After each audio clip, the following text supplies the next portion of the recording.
Hello and welcome to Cronkite News. I'm Colton Krolak. Thanks for joining us. President Barack Obama is set to announce his long-awaited immigration reform plan tomorrow in a primetime national address. While the outline of the president's plan hasn't been made public yet, administration officials say it will include actions to defer deportation of American citizens, protecting 3.5 million people. The plan also may include steps to focus on deporting criminals and extending worker visas. But the president says this plan won't sidestep Congress completely. And so what I'm going to be laying out is the things that I can do with my lawful authority as president to make the system work better, even as I continue to work with Congress and encourage them to get a bipartisan, comprehensive bill that can solve the entire problem. And reporter Megan Thompson is here with a look at the huge implications of this executive action for Arizona. Well, Colton, there is a statewide call for reform, but some Valley leaders say this is not the way to make it happen. We need those in Congress to quit worrying about the next election and worry about the next generation and do something. Pass a dang bill. Strong words here in the Valley from local leaders who say taking executive action on immigration reform is the wrong way to go. It's sort of fool's gold for those people who think it'd be great, but it really wouldn't. I think it's a mistake politically, and I think it's a mistake if you really want to fix a broken system. Conservative leaders and business owners gathered today in Mesa, hoping their voice at a border state would reach our nation's capital. And this is an effort before there's a street fight over President Obama's executive action. We wanted to plead with everyone, let's work together and get this fixed. They want Congress to work together, but State Senator Steve Gallardo says too little, too late. They've had so many opportunities to address immigration. They have failed to want to do it. They had made it clear this is not a priority for them. Gallardo says Congress had its chance last year when the Senate passed a wide-ranging immigration bill that was then shot down by the House. Let's use that executive authority. Let's start stopping families from being separated. Let's take those first steps. We still need other issues to be resolved, and I think that's something Congress needs to do, but it's time for the president to act, and act now. Overall, both sides agree there isn't a perfect answer to the border battle. They just want to see some form of legislative action instead of an executive one. There are people out there, Republican leaders, who demand action, who are tired of the chaos, and who want them to put aside the politics, if that's possible, and do something that's right for the country. Arizona Congressman Paul Gosar is taking his opposition one step further. He's threatening legal action. He co-sponsored a resolution to authorize the House to sue the president for any actions on immigration they say are inconsistent with his constitutional duties. Gosar said in a statement, quote, House Republicans are taking the necessary steps on behalf of an overwhelming majority of Americans who want to stop the president's unconstitutional overreach. As for immigration activists here in Arizona, groups like Puente, Arizona Dream Act Coalition, and the Arizona Education Association already have events scheduled following tomorrow's presidential announcement. I'm Megan Thompson, Cronkite News. Back in the nation's capital, another group is making the case for amnesty, and they're making sure you think about immigrant workers as you plan your Thanksgiving meal. Cronkite News reporter Brittany Bade joins us live from Washington. Brittany?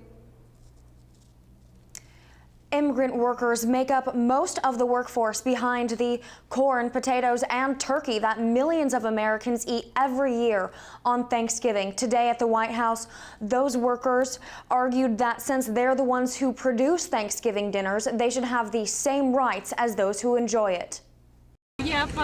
My name is Maria. I have been working in the potato industry for 16 years. Even with 16 years of back-breaking work, Maria still does not have the same rights as an American citizen. So she says that she feels bad because, she's been working in the fields 19 plus years and still nothing. It is well known that most farm workers in the United States are undocumented workers. Look, the fact is that our food supply, important to our food supply and our food chain, are undocumented workers. These migrant workers made a Thanksgiving meal outside the White House today to remind the American people that they're the ones who grow the food on their tables. You see everything here picked, by immigrant labor.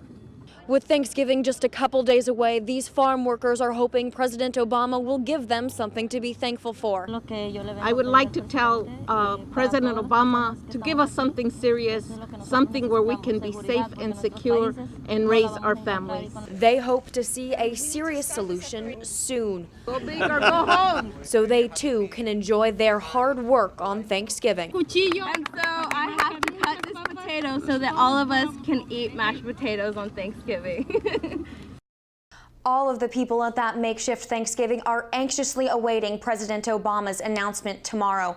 One of the men there told me today that he hopes the president keeps their hard work in mind when creating his immigration plan. In Washington, D.C., Brittany Bade, Cronkite News. United Healthcare is the largest healthcare provider in the nation, and they have decided to join the Arizona Health Insurance Exchange under the Affordable Care Act, meaning Arizona residents now have access to United Healthcare via healthcare.gov. There's more choices than ever, and I think it's important for people to get with a professional to help them with their options. Residents can sign up for United Healthcare on or off the marketplace, depending on your income level. This second round of signups ends February 15th. Experts are calling on legislators to take action on what they are calling a flaw in the medical marijuana law. As Kayla Wall reports, the argument focuses on what level of impairment those users have. What we're calling for is the ability of individuals who have medical marijuana cards to be able to introduce it as evidence in their trial when they're accused of a crime that they really didn't commit. At a news conference today, DUI attorney Craig Rosenstein and Dr. Elaine Burns of Southwest Medical Marijuana Evaluation Center claim drivers are unfairly being charged with drug-related DUIs. They say a flaw in the law is convicting drivers who are medical marijuana card holders. Not being able to introduce your medical marijuana card as an affirmative defense at trial for a DUI drug statute is just fundamentally wrong. Maricopa County Attorney Bill Montgomery disagrees with their legal argument. I think this is just an instance in which, another ridiculous aspect of this medical marijuana system is being highlighted.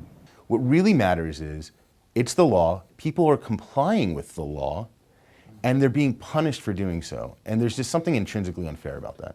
For Montgomery, impairment is impairment. If you have a condition that calls for the use of marijuana and you have an active metabolite in your system that can be impairing, why are you operating a car at that point?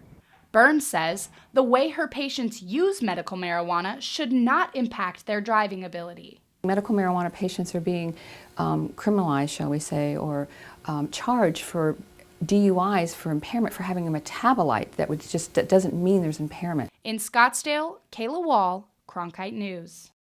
Rosenstein says that a prescription for a drug like Vicodin can be used as an affirmative defense in court, and that medical marijuana users should have that same right.